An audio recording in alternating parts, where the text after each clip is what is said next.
지난 7일 오전 윤석열 대통령의 대국민 담화를 근거로 어제 한덕수 국무총리와 후속 조치에 나선 모습인데요. 윤석열 대통령의 담화와 어제 한동훈 대표의 발언까지 이어서 들어보겠습니다. 국민 여러분, 저의 임기를 포함하여 앞으로의 전국 안정 방안은 우리 당에 일임하겠습니다. 윤석열 대통령이 남은 임기 동안 정상적인 국정 운영을 할 수 없으므로 직에서 물러나야 한다는 것이 국민 다수의 판단이라고 생각합니다. 대통령이 퇴진 전까지 국무총리가 당과 긴밀히 협의하여 민생과 국정 차질 없이 챙길 것입니다. 퇴진 전이라도 대통령은 외교를 포함한 국정에 관여하지 않을 것입니다. 광화문, 국회 이렇게 보셨다시피 극심한 진영의 혼란이 예상됩니다. 조기 퇴진과 그리고 그 이전 단계에서의 직무 배제는 분명한 예측 가능성을 국민들에게 그리고 국제적으로도 드릴 수 있는 것이라고 생각해요. 윤석열 대통령이 여당에 일임한다라고 했기 때문에 한동훈 대표가 전면에 나서서 수습책으로 윤 대통령의 질서 있는 조기 퇴진을 언급했습니다만 구체적인 시기와 방안을 아직 언급하지 않고 있으면서 여러 가지 시나리오가 함께 나오고 있습니다.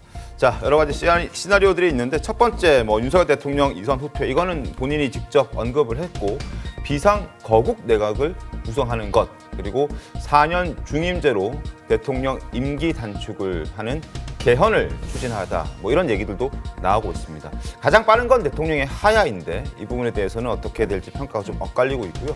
구속 등에 따른 직무 정지도 배제할 수 없는 그런 상황 그리고 민주당을 포함한 야당에서는 다른 방법 필요 없다 무조건 탄핵이다 이게 헌법에 맞다라고 주장을 지금 하고 있는 그런 상황입니다. 최병우 의원께서는 한동훈 대표도 어떻게든 여러 가지 방법들을 고민하고 있겠지만 최대한 빨리 어떻게든 대안을 좀 마련해서 내놔야 될 텐데 국민들 앞에 어떤 걸 선택할 거라고 좀 예상하십니까? 지금 한동훈 대표가 마련하고 있는 거는 정치적인 해법이잖아요. 네. 탄핵은 정치적 해법이라기보다는 사실은 법률에 근거한 해법입니다. 네. 그래서 그 정치권 전체에 윤석열 대통령이 비상계엄 사태를 둘러싸고 정치적 해법과 법률적 해법이 지금 막 한꺼번에 추진되고 있거든요. 근데 한동훈 대표가 맡은 부분은 사실 법률적 근거가 있는 건 아니에요. 네. 그렇죠? 윤석열 대통령이 담화에서 당에 일임하겠다고 얘기를 한 것이지 그게 무슨 당에 위임하는 것이 헌법에 무슨 나와 있거나 다른 법에 나와 있는 건 아니거든요. 네. 근데 이 정치적 약속을 한동훈 대표가 지금 실천하고 있는 거예요. 집권당 대표로서.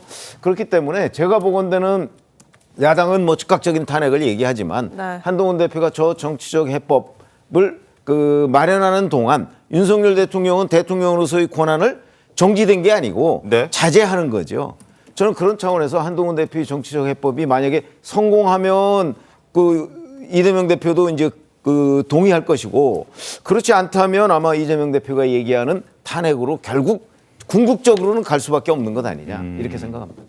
궁극적으로 탄핵으로 갈 수밖에 없다 이런 얘기 해주셨는데 지금 현재 국민의힘 여의도 상황에서는 최고위가 열리고 있습니다. 아마 최고위라고 하면 일단 공개를 해서 모두 발언을 저희가 확인할 수 있는데 오늘은 이례적으로 최고위 시작부터 비공개로 하기로 했다고 합니다. 그래서 지금 저희가 그 상황을 직접 확인할 수 있는 그런 상황은 아닌데 그럼에도 불구하고 저희가 지금 이 이야기를 하는 이유는 분명히 최고위를 비공개를 하는 데는 이유가 있을 거라고 생각이 되는데요. 어떤 이유 때문에 그렇습니까? 한동훈 대표가 아직 결정을 하지 못해서 그런 겁니까? 아니면 내부에서 충돌하는 걸 보여주고 싶지 않아서 그런 겁니까? 어떤 겁니까? 사실 굉장히 은밀한 얘기를 해야 될 필요가 있죠. 왜냐하면 정리되지 않은 얘기가 외부로 어떤 공식적인 입장인 것처럼 나오는 것 자체가 국민적으로 혼란을 초래할 수 있거든요. 아까 나왔던 여러 가지 방안들이 모두 논의 대상입니다. 어떤 것 하나가 공리나 절대 명제는 아니잖아요.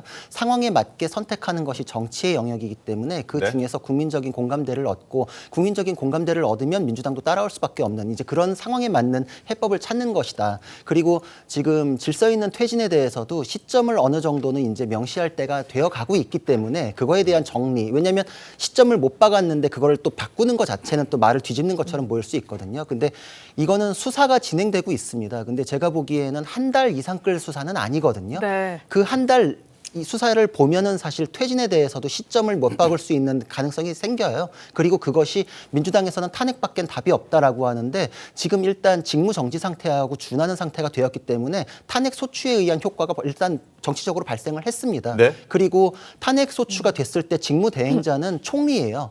지금 총리가 맡는다고 하는 거는 그 상태랑 다르지 않거든요. 그 상황에서 지금 퇴진 시점을 못 박는 거는 제가 보기에는 헌재의 결정이 나올 시점보다 더 뒤로 가지도 않겠다. 그러니까 그거에 대해서 설득력 있게 정치로 풀어가는 작업을 하는 것이지 시점을 굳이 뒤로 미루기 위한 꼼수를 부리거나 이런 것은 절대 아니다. 그때 헌재의 결정으로 박근혜 대통령이 퇴진했을 때 네. 타의에 의해서 대통령직을 파면당했다라는 것 때문에 보수 지지층에서 굉장한 이제 소요를 하다가 사망자가 나왔었거든요. 네. 근데 질서 있는 퇴진을 했을 때는 대통령 스스로가 어떤 당에서의 의견을 받아들여서 스스로 아마 시점을 정해서 물러나는 형식이 될 것이기 때문에 네. 보수 지지층을 스스로가 설득할 수 있게 되거든요. 저는 이런 식의 질서 있는 퇴진을 하는 것이 보수 지지층 그리고 국민적인 화합 그리고 질서를 지키기 위한 차원에서 필요하기 때문에 말을 뒤집지 않고 정교한 결정을 하기 위한 지금 작업을 하고 있다 이렇게 평가를 하고 있습니다. 그러니까 혼돈과 동요를 최소화하는 방식의 이제 예고된 질서 있는 퇴진 시점을 어느 정도 이제는 못 박아놓은 질서 있는 퇴진이 이루어지는 것이 더 효과적일 것이다 이런 차원에서의 그렇죠. 그리고 한 가지 덧붙이면 저는 예. 개인적인 생각이지만 절대로 헌법재판소에 맡겼을 때보다 더 뒤로 가지 않을 것이다라고 생각을 합니다. 그건 이제 공개적으로 한동훈 대표가 아닙니다. 약속을 할 건가요? 저는 그거는 이제 여러 논의 중에 있을 텐데 네. 저는 결국은 질서 있는 퇴진이라는 게 시점이 그렇게 뒤로 끌기 위한 이제 그런 식의 용도로 사용되지는 않을 것이다라고 개인적으로 평가하고 있습니다. 다만 이제 14일 탄핵안 2차 표결을 앞두고 있기 때문에 그 전에 뭔가 이제 시기도 좀 더 구체적으로 하고 그 탄핵안 표결 없이도 질서 있게 물러날 수 있는 방안이 어떤 것들이 있다라는 것은 좀 선제시하는 게 좋겠다. 그래서 그런 차원에서의 오늘 이제 최고위도 그런 논의를 할 것이다. 지금 이렇게 보시는 저는 것 그렇게 생각하고 있습니다. 예, 같습니다. 그런데 이제 하나 또 궁금한 것이 눈에 띄는 얘기 가운데 하나가 이렇게 될 경우에 예를 들어 시점을 어느 정도 길게 가져가게 된다면 그 사이에 지금 검찰에서는 대통령을 수사하고 있는 상황이라고 하잖아요. 그 사이에 검찰에서 혹여나 이제 대통령의 심경을 확보하게 되는 상황이 올 수 있다거나 수사를 좀 더 구체적으로 해서 뭐 약간 그 범위를 넓힌다거나 대통령의 운신의 폭을 더 좁히는 방안이 된다면 그 부분은 좀 더 우려해야 되는 포인트 아니냐 이 얘기들도 나오거든요. 근데 사실 우려를 하기 때문에 그것까지 포함해가지고 질서 있는 퇴진에 대한 로드맵을 제시하고자 하는 것이거든요. 그 내란죄에 대해서는 수사가 진행될 수 있고 신병 확보의 가능성도 있습니다. 그럴 경우에는 헌법에 정해져 있는 사고로 인한 직무집행이 불가능한 경우가 딱 맞아 떨어지거든요. 그럴 경우엔 자동으로 권한대행으로 총리가 들어오기 때문에 탄핵소추 이외에도 그냥 권한대행으로 체제가 전환되는 것이 헌법적으로 작동을 하게 됩니다. 예. 그럴 경우에는 사실 사실관계가 수사위에서 드러났기 때문에 그거에 대해서 국민들에 대한 설득 작업이 이미 그 수사로 되는 셈이 되고 그리고 퇴진 시점에 대해서도 보여줄 수 있고 그리고 정치적으로는 제가 보기에 민주당에서는 탄핵을 원하는 게 탄핵으로 인해서 헌법재판소에서 파면되는 시점이 더 뒤로 갈 수 있으나 이미 탄핵을 하는 순간 여권은 분열된다라는 네. 계산이 있을 수 있는데 그거 없이도 넘어갈 수 있는 화합 이제 질서 있게 퇴진할 수 있는 방안을 탄핵 없이 하는 것이 정치력일 뿐만 아니라 그 내용들은 사실 대통령이 그 수사에 응하면서 국법 질서에 따르는 모습을 보여주게 될 수밖에 없거든요. 예. 대비돼서 같은 기간 동안에 정말 시점이 딱 겹칩니다. 항소심이 3개월 내에 진행될 텐데 이재명 대표는 탄핵을 시키고 본인 재판은 미룰 수밖에 없으니까 그거를 미루기 위한 것들과 극명하게 또 대비될 수 있는 효과도 있거든요. 그 세 가지 정도 관점에서 볼 수 있는 부분이 있기 때문에 질서 있는 퇴진이 굉장히 의미가 있다 수사를 생각합니다. 오히려 철저히 하는 모습을 보이는 것이 좋다. 윤 대통령도 그래서 수사에 철저히 응하겠다라고 말씀을 하신 걸로 생각합니다. 네, 알겠습니다. 알겠습니다.